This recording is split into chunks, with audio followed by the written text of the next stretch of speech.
សួស្តីបងប្អូននៅក្នុងបណ្ដាញសង្គមជាទីរាប់អានបងប្អូនតែងតែខមមិនប្រាប់ខ្ញុំថាលោកគ្រូអើយមើលអត់ច្បាស់ទេបាទចំនួននោះខ្ញុំមានកាមេរ៉ាអត់សូវច្បាស់មែនបាទប៉ុន្តែឥឡូវខ្ញុំមានកាមេរ៉ាច្បាស់បង្ហាញជូនបងប្អូនអានេះកបីជលដៃឬក៏កបីជលថ្មបងប្អូនឃើញវាដោះនៅលើថ្មហើយបាទនេះរបស់វានេះបាទកបីជលដៃឬក៏កបីជលថ្មហើយកបីនេះដែលខ្ញុំតែងនិយាយថាកបីទាំង3ហ្នឹងវាមានកបីត្រោសកបីឡើងកកបីជលដៃប៉ុន្តែនៅទីនេះខ្ញុំថតបង្ហាញជូនបងប្អូនឲ្យច្បាស់ម្ដងទៀតថាកបីជលដៃគឺវាដុសរបៀបហ្នឹងណាបាទ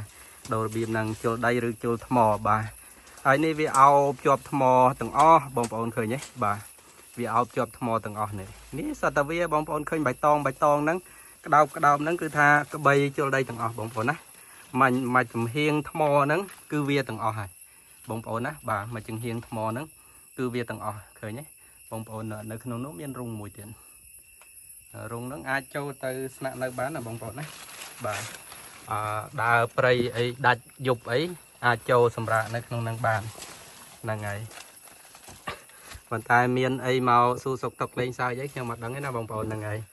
នេះខ្ញុំមក review អំពីមើមសំទោសកបីជលដៃបាទមកពីកបីជលដៃបាទហ្នឹងហើយច្រើនណាបងប្អូនណាបាទច្រើនមែនតើថ្ងៃនេះគឺថាសំណាងណាតែបានមកដល់ហើយជួបរបស់ដែលខ្ញុំត្រូវការយកទៅផលិតជាថ្នាំបើសុខភាពផ្លូវភេទជូនបងជូនប្អូនដែលចុកខ្សោយអាចតំណាក់តំណងមកខ្ញុំបានខ្ញុំអាចជួយបងប្អូនបានឲ្យបងប្អូនជាសះស្បើយ 100% កុំឲ្យមានអារម្មណ៍ថាខ្មាស់គេកុំឲ្យមានអារម្មណ៍ថាខ្មាស់ដៃគូណាបងប្អូនណាខ្ញុំអាចជួយបានតាមបែបធម្មជាតិតាមបែបបុរាណមិនមែនជាលក្ខណៈបង្ខំមិនមែនជាលក្ខណៈដោយថ្នាំវិទ្យាសាស្ត្រមួយចំនួនដែលនាំចូលពីក្រៅប្រទេសទេណាបងប្អូនហ្នឹងហើយបាទនឹងគឺថាតាមធម្មជាតិដែលដូនតាយើងគាត់តែងតែប្រើប្រាស់សម្បីតែហូបខ្យងហូបខ្ចៅហូបក្តាមអីហ្នឹងក៏គាត់មានសមត្ថភាពមានលទ្ធភាពអាចដំណើរការផ្នែកហ្នឹងបានដែរបងប្អូនហ្នឹងហើយមិនចាំបាច់តាបើអី oyster បើគ្រឿងសមុទ្រសាច់គោ steak អីអត់ទេបងប្អូនពេលដែលបងប្អូនប្រើហ្នឹងហើយអត់មែនគ្រូចេះតែនិយាយទេព្រោះគ្រូផឹកថ្នាំហ្នឹងរាល់ថ្ងៃដែរណាបងប្អូនហ្នឹងហើយមិនមែនខ្សោយទេប៉ុន្តែខ្ញុំផឹកដើម្បីថែទាំសុខភាពបាទពីព្រោះថ្នាំនេះវារដ្ឋពិសេសហ្នឹងគឺវាជួយឲ្យយើងអាយុវែងអាយុយឺនយូរគេហៅអាយុវឌ្ឍនៈណាបងប្អូនហ្នឹងហើយបាទ